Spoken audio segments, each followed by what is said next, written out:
Hi everyone, welcome back to my channel. Rachel Gray here. Before we get started, don't forget to subscribe and like this video. Comment down below if you find this content interesting. Let's get into it. So it's time to tackle episode 3 of my journey to Singularity. Now I know I have some new subscribers and you're probably like, what is Rachel talking about? Well, what these episodes are is my documenting my journey from a place of relationships and always being tied to someone for years and years to finally being alone and finding my true self. 2 months ago, I was in a situation where I should not have been there at all. And the reason I was there was simply because of fear. And I never ever want to be in a situation like that again. And it woke me up and told me that I need to tackle this fear head on. So this is me documenting my journey, and I hope you find this helpful if you're going through something similar. So this is episode 3 and we are 2 months in, so let's get into it. It's been a complete blur. Reason being, I've been ultra focused. So all of the energy that I usually focus on others and my relationship and fixing things or whatever, I've put into myself. So it's been like Rachel, her goals, getting things done. I'm like, what did I turn into? Superwoman, 2 huge goals, my 2020 goal list. I've checked off. I'm like, yes, let's go. However, I crashed 2 weeks in. Yeah, I was running too fast. I definitely crashed, and then I learned this lesson. Focus without self-care is nothing. It's actually nothing. So for, I would say 3-4 weeks, I've been fine. I've just been fine. However, I've been on this journey of like doing journaling, putting in the work to actually be okay. Hold on, I'm at Starbucks. Let me get my order. Hi. So I accidentally made a venti, but we're gonna charge you for dropping. Awesome. Thanks. I'm not gonna complain about it.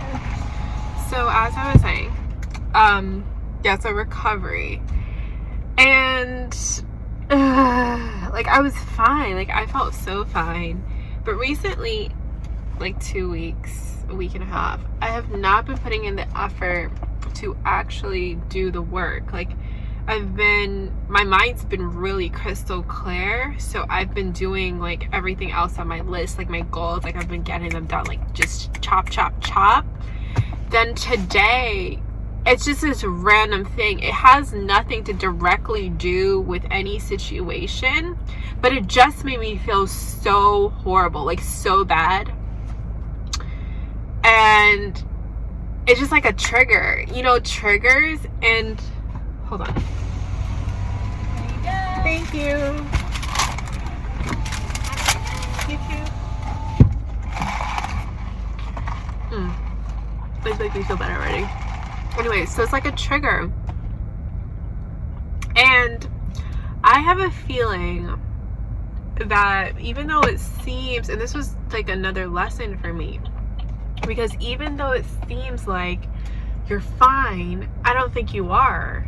Like in this recovery process, you need to put in the work just like anything else. And it was just like a reminder for me that, hey, like you need to be journaling, you need to be doing what you know works. And so I'm actually going to make the effort. Like I'm actually like pulling over right now to go journal, because I don't want to feel like this. Like, but not only this, I shouldn't be reactive. I need to be proactive. So this is just a little in the actual dirt conversation. In episode 2, I talked about some strategies that were really helping me to achieve the goal of peace, of basically finding myself and being okay. I was doing so well, I forgot about those strategies. I was so ultra focused that I forgot to do the things that were working for me. Number one was journaling. I'm telling you, journaling has taken me from a level 1 to a good level 8.5. Journaling has been essential. And this really taught me something. You can distract yourself with things. They can even be good things. I distracted myself with my goals. But it doesn't matter how good this thing is. If you don't do the intentional work on yourself, it is to no avail because you will crash. It's not like just because you avoid something, it's just simply gonna go away. It's not. It's always there. It's always looming. My last 2 weeks, I've been pacing myself, focusing on the strategies that I mentioned in episode 2. Check that video out. Working out, setting boundaries, journaling, focusing on my friendships, and having the best time.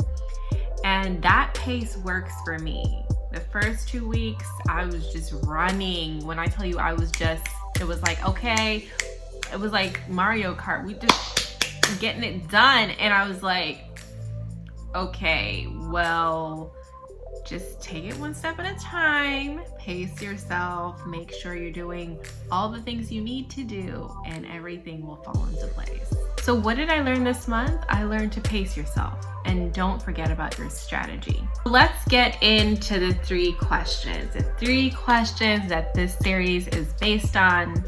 Number 1, am I truly happy alone? Yes, I know we're only 2 months in. I did not know that my turnaround time was going to be so quick, but I've never done this before, so I did not know. Okay, so the answer is yes. Am I enjoying my own company without yearning for a partner? Yes, I'm actually really enjoying it. It's surprising. Am I enjoying my company so much that I'm not lonely? Yeah, I am. And I'm telling you, I know we're 2 months in at the end of 2 months, but I didn't know that my turnaround time was going to be so quick. Like, I had no idea. I had no clue, but I can genuinely answer those questions by saying yes. I pledged that until I could answer those questions positively, I would not be dating. However, I still don't want to date. I just don't. You know, I owe it to myself to do more than 2 months. I've been connected to someone for so long, years and years and years. I've been dating for so long. I don't want to right now. Like, I am having fun. And furthermore, if you don't really know yourself, how can you share yourself with someone else? Like, how does that even work? So I really think I owe it to myself to take the time to get to know who I am. And I'm having the time of my life doing that. And so I'm gonna do this for 12 months.